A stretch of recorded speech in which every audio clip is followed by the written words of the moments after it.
حضرت ابو ہریرہ رضی اللہ تعالیٰ عنہ بیان کرتے ہیں، رسول اللہ صلی اللہ علیہ وسلم نے فرمایا، میری ساری امت جنت میں جائے گی بجز اس شخص کے جس نے انکار کیا۔ عرض کیا گیا، کس نے انکار کیا؟ آپ صلی اللہ علیہ وسلم نے فرمایا، جس شخص نے میری اطاعت کی وہ جنت میں جائے گا، اور جس نے میری نافرمانی کی گویا اس نے انکار کر دیا۔ مشکوٰۃ المصابیح حدیث نمبر 143۔ حضرت جابر رضی اللہ تعالیٰ عنہ بیان کرتے ہیں، کچھ فرشتے نبی صلی اللہ علیہ وسلم کے پاس آئے، آپ سو رہے تھے۔ انہوں نے کہا، تمہارے اس ساتھی کی ایک مثال ہے، وہ مثال ان کے سامنے بیان کر دو۔ ان میں سے بعض فرشتوں نے کہا، وہ تو سوئے ہوئے ہیں، جبکہ بعض نے کہا، بے شک آنکھیں سوئی ہوئی ہیں لیکن دل بیدار ہے۔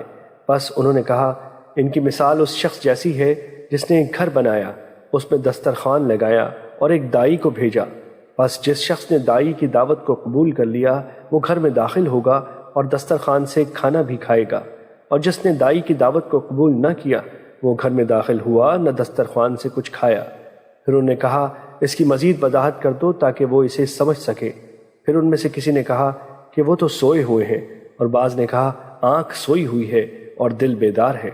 پس انہوں نے کہا، گھر جنت ہے، دائی محمد صلی اللہ علیہ وسلم ہے۔ پس جس شخص نے محمد صلی اللہ علیہ وسلم کی اطاعت کی تو اس نے اللہ کی اطاعت کی، اور جس نے محمد صلی اللہ علیہ وسلم کی نافرمانی کی تو اس نے اللہ کی نافرمانی کی، اور محمد صلی اللہ علیہ وسلم لوگوں کے درمیان فرق کرنے والے ہیں۔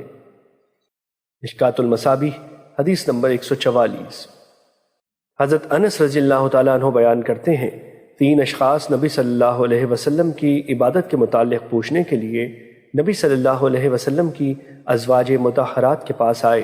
جب انہیں اس کے متعلق بتایا گیا تو گویا انہوں نے اسے کم محسوس کیا، چنانچہ انہوں نے کہا، ہماری نبی صلی اللہ علیہ وسلم سے کیا نسبت؟ اللہ نے تو ان کی اگلی پچھلی تمام خطائیں معاف فرما دی ہیں۔ ان میں سے ایک نے کہا، میں تو ہمیشہ ساری رات نماز پڑھوں گا۔ دوسرے نے کہا، میں دن کے وقت ہمیشہ روزہ رکھوں گا اور افطار نہیں کروں گا۔ اور تیسرے نے کہا، میں عورتوں سے اجتناب کروں گا اور میں کبھی شادی نہیں کروں گا۔